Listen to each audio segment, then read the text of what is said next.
Good morning, all. My topic today is maxillary artery. Maxillary artery, larger terminal branch of the external carotid artery, gives off behind the neck of mandible.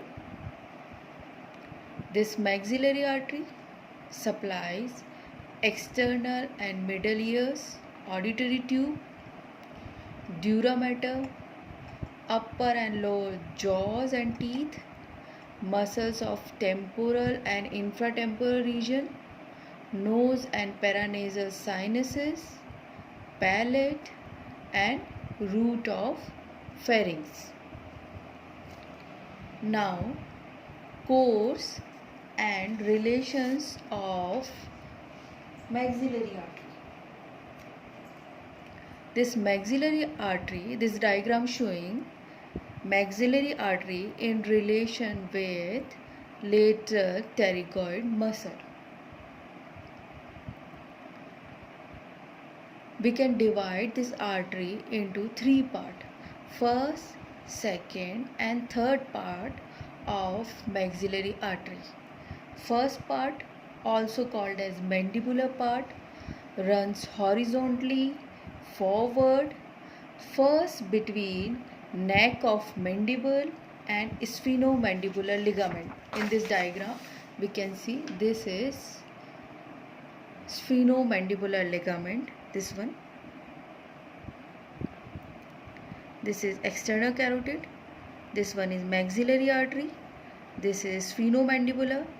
This one is auriculotemporal nerve. So the first part runs horizontally forward, first between neck of mandible and sphenomandibular ligament, below this auriculotemporal nerve, and then along the lower border of lateral pterygoid muscle. Again, in this diagram we can see first part of maxillary artery along the lower border of lateral pterygoid muscle. This first part also called as mandibular part. Now second part of this maxillary artery called as pterygoid part. Pterygoid part runs upward, forward, superficial to the lower head of lateral pterygoid muscle. Now third part called as pterygopalatine part passes between two head of the lateral pterygoid and through the pterygomaxillary fissure to enter the pterygopalatine fossa. So in this diagram we can see this one is first part, second part and third part of maxillary artery in relation with lateral pterygoid muscle.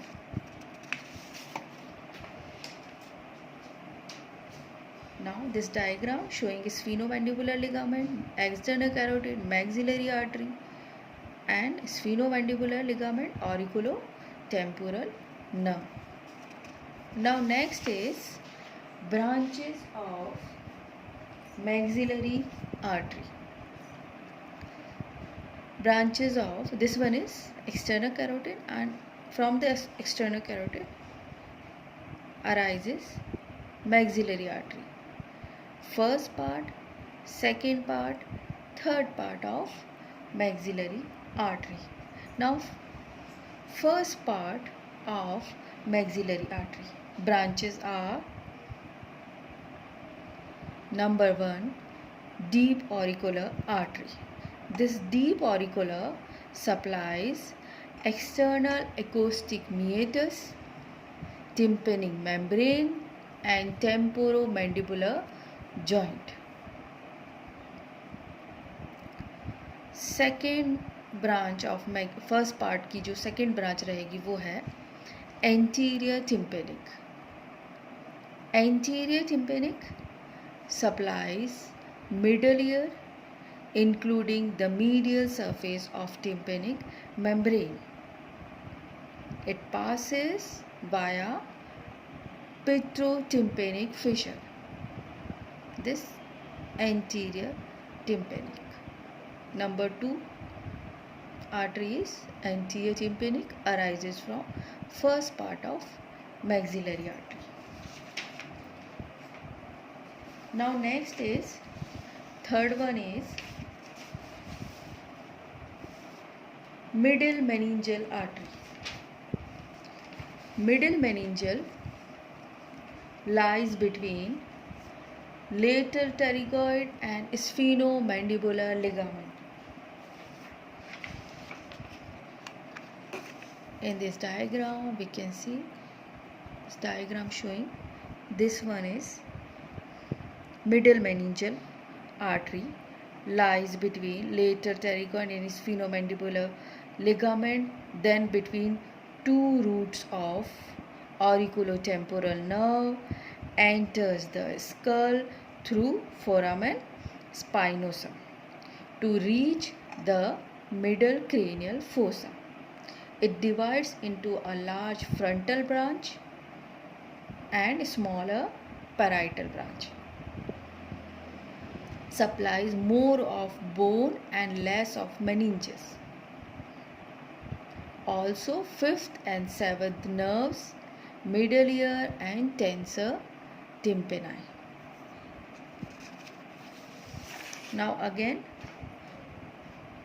fourth branch of first part of maxillary artery is accessory meningeal artery.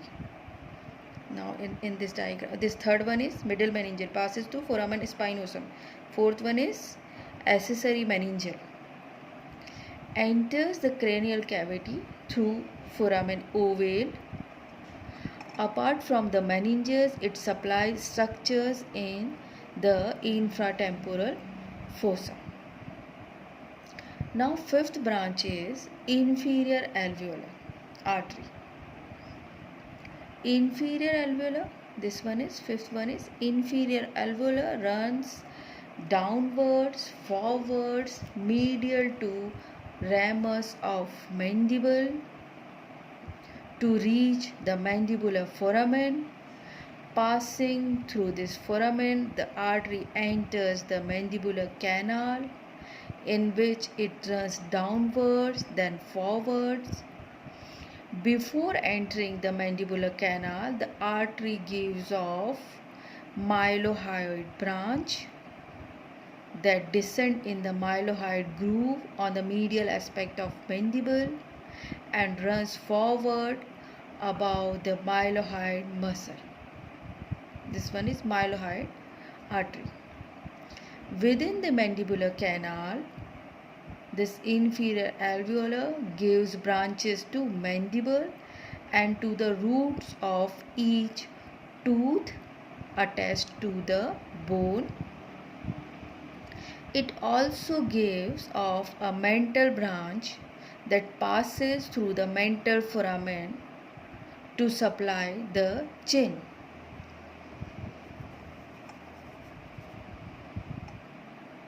This one is mental branch. So this is all about first part of maxillary artery. Number 1, deep auricular, anterior tympanic. Number 2, middle meningeal, accessory meningeal and inferior alveolar. Now next is second part of maxillary artery. Second part gives branches mainly to muscles. Branches are deep temporal, lateral pterygoid, medial pterygoid, mesenteric and buccal. So 6 one is deep temporal. Then 7 and 8 pterygoid branches, 9 mesenteric and 10th one is buccal, which supplies skin of cheek. Deep temporal branches ascend on the lateral aspect of the skull, deep to the temporalis muscle. So, second part of maxillary artery, mainly muscular. Branches are deep temporal, pterygoid branches, masseteric to masseteric muscle, buccal. Now next is branches of third part of maxillary artery. Branches are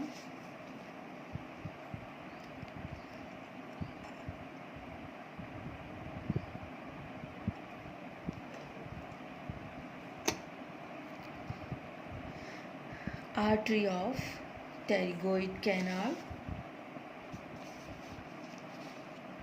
passes through pterygoid canal and it supplies 11th one. It supplies auditory tube, pharynx upper part and middle ear. Next is pharyngeal artery. Pharyngeal branch, 12th one. This pharyngeal runs backward through a canal related to the inferior aspect of body of sphenoid bone, pharyngeal or palato-vaginal canal. It supplies this 12th one. It supplies nasopharynx, auditory tube and sphenoid ear sinus. Now next one is descending palatine, or also called as greater palatine artery. This greater palatine or descending palatine artery runs downward in the greater palatine canal to emerge on the posterolateral part of hard palate through the greater palatine foramen. It then runs forward near the lateral margin of palate to reach the incisive canal near the midline, through which some terminal branches enter the nasal cavity. Branches of this descending palatine or greater palatine artery supply palate, gum. While still within the greater palatine canal, it gives off the lesser palatine artery that emerge on the palate through the lesser palatine foramen and run backwards into the soft palate and tonsil. So this one is greater palatine artery. Now next is posterior-superior alveolar artery. Posterior-superior alveolar artery arises just before the maxillary artery enter the pterygomaxillary fissure. It descends on the posterior surface of the maxilla and gives branches that enters canals in the bone to supply the molar and premolar teeth and maxillary ear sinus. It supplies upper molar, premolar teeth and gums. Now next is sphenopalatine. This one is sphenopalatine artery passes through sphenopalatine foramen. This one is sphenopalatine artery. Passes medially through the sphenopalatine foramen to enter the cavity of nose. It gives off posterolateral nasal branches to the lateral wall of the nose and to the paranasal sinuses, and posteromedial branches to nasal septum. Sphenopalatine artery is the artery of epistaxis. Now next is number 16 is infraorbital artery. This one is infraorbital, arises just before the maxillary artery enter pterygomaxillary fissure. It enters the orbit through the inferior orbital fissure, it then runs forward in relation to the floor of the orbit, first in the infraorbital groove and then in the infraorbital canal to emerge on the face through infraorbital foramen. It gives off some orbital branches, palpebral branches, nasal branches and labial branches. Orbital branches for orbit, alveolar branches that enter apertures in the maxilla to reach the incisor and canine teeth attached to bone. After emerging on the face, the infraorbital artery gives branches to lacrimal sac, nose and upper lip. So, this is all about branches of maxillary artery.